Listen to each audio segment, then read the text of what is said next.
Pemirsa, tim Rumah Pemenangan Prabowo melaporkan 3 orang ke Barreskrim Polri terkait dugaan berita bohong yang menyebut bakal calon Presiden Prabowo Subianto telah menampar dan mencekik seorang wakil menteri. Untuk selengkapnya kita akan segera berbincang bersama Ketua Umum DPP Prabowo Mania 08 Immanuel Ebenezer. Selamat sore Bang Noel. Selamat sore Mbak. Oke Bang, apa sebetulnya alasan dari relawan yang juga akan melaporkan Sekjen PDIP Hasto Kristianto? Kita melihatnya bahwa Hasto sepertinya ikut larut dalam mengorkestrasi berita hoax ini.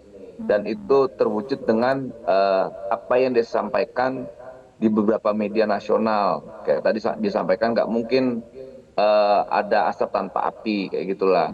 Lantas dia juga beliau menyampaikan rekam jejak dan sebagainya. Ini jelas sekali bahwa apa yang disampaikan itu secara insinuasi itu mengarahnya kan ke Pak Prabowo.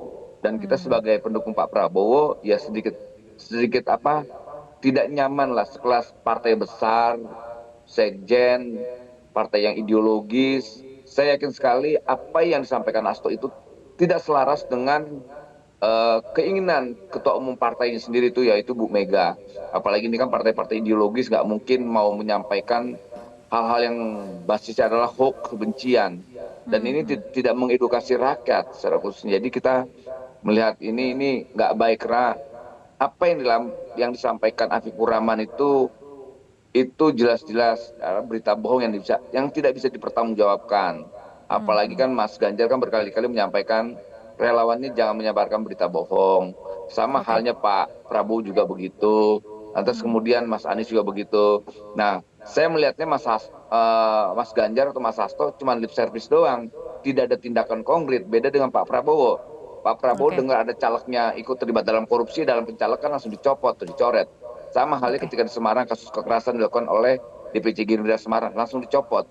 Nah, saya Oke. melihatnya ini sepertinya Mas Hasto dan Pak Ganjar ini menari-nari di atas berita hoax ini. Artinya mereka kayak gembira nih sepertinya.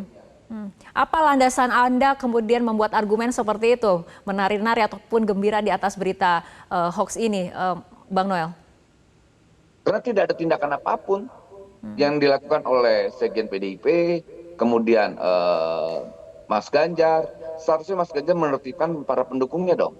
Karena ini kan tidak baik. Kalau dia menjadi pemimpin yang baik, dia juga harus berani menyampaikan bahwa tindakan-tindakan pendukung itu tidak baik. Itu kan saya tadi dari awal saya mencontohkan Pak Prabowo. Calegnya diisukan soal ada calon anggota legislatif yang terlibat korupsi masa lalu, langsung dicopot tuh, dicoret. Kemudian ada kemarin beberapa minggu yang lalu kader Gerindra, ketua DPC-nya melakukan kekerasan terhadap kader PDIP, langsung dicopot. Nah, kita Oke, butuh pemimpin yang punya responsibility seperti itu. Tanggung baik. jawabnya ada, bukan lip service. Nah, saya melihatnya sepertinya ya, dan itu tercermin dan terlihat secara fakta di depan muka umum nih. Itu Mas Hasto dan Mas Ganjar sepertinya menari-nari tuh. Bahkan kalau Mas Hasto itu melegitimasi narasi kotor ini. Oke, baik. Tapi apakah relawan sudah berkomunikasi juga dengan Prabowo Subianto terkait rencana pelaporan ini, Bang Noel? Untuk sementara kita tidak, karena ini kan berkaitan dengan perintah konstitusi. Kita ini bukan di bawah perintah Pak Prabowo terkait dengan hal yang kayak beginian. Kan ini pembuatan onar di depan muka publik. Jadi tidak ada unsur-unsur terkait terkait Pak Prabowo, tapi ini terkait persoalan publik, kepentingan publik. Dia melakukan kebohongan di depan publik secara masif. Oke, baik. Untuk Gitu. hari ini relawan sendiri kan sudah melaporkan sejumlah nama, ada 3 nama. Bagaimana prosesnya di Barreskrim Polri, Bang Noel? Tadi cukup bagus lah ya, cukup bagus, ada proses dialog yang menarik, apalagi ini kan dilakukan oleh tim pengacara kita lah, tim lawyer kita, tim hukum kita yang sedang coba merumuskan langkah-langkah hukumnya, pasal-pasalnya apa aja. Yang pasti dalam kasus ini pembelajaran buat siapapun. Itu berlaku untuk pendukung Pak Prabowo, berlaku untuk pendukung Mas Ganjar, begitu juga untuk pendukung Mas Anies. Karena kita tidak mau gara-gara berita hoax ini polarisasi nanti malah terulang lagi 2014 dan 19. Jadi ini peringatan untuk semua para pendukung capres lah ya, termasuk diri saya. Jangan menyebarkan berita hoax. Karena yang dikorbankan NKRI, yang dikorbankan adalah demokrasi. Jika Anda mengatakan ini adalah sebuah berita hoax, apakah menurut Anda ada aktor intelektual di balik beredarnya isu liar seperti ini? Pastilah, apalagi yang Syafiqur Rahman bilang bahwa dia punya informan yang ada di mana di istana lah, kayak kalau nggak salah kata-katanya seperti itu kalau tidak salah ya. Mungkin bisa salah saya, tapi apa yang dia sampaikan itu juga itu merusak citra istana yang bisa disusupi oleh sekelas youtuber yang partisan ini. Dan apalagi presiden sudah mengklarifikasi bahwa kejadian itu tidak ada.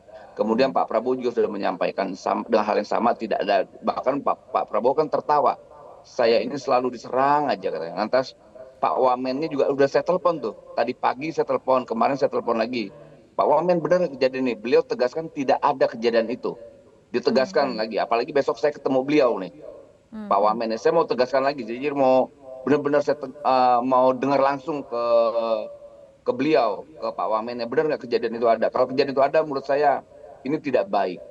Oke, baik. Pada saat kemudian pelaporan ini dilakukan, bukti-bukti apa saja yang kemudian disertakan dan untuk spesifiknya pasal apa yang kemudian Anda adukan? Itu ada pasal Undang-Undang Pidana nomor 12 dan nomor 15 terkait penyebaran keonaran di depan umum. Itu hukumannya 10 tahun. Jadi bisa saja nanti si Pak Hasto ini sekjen PDIP, sekjen pertama masuk penjara karena perbuatan onar.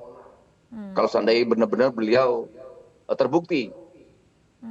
Oke, untuk ketiga nama yang dilaporkan, apakah sebetulnya masih terbuka pintu mediasi ataupun klarifikasi seperti itu, Bang Noel? Oke, kebetulan dari salah satu yang sudah kita laporkan itu, Rudy Eskamri itu sudah meminta maaf ke publik.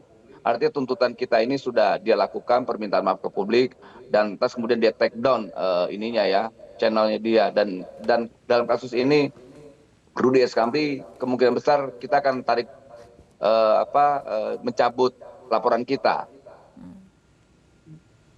Tapi untuk yang lain tidak. Afiqur Rahman, kemudian Adi Kurniawan, kemudian ada lagi beberapa tuh influencer-influencer yang turut serta menyebarkan kebohongan di depan publik. Oke.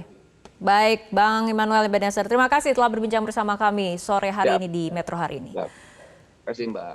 Jelajahi cara baru mendapatkan informasi. Download Metro TV Extend sekarang.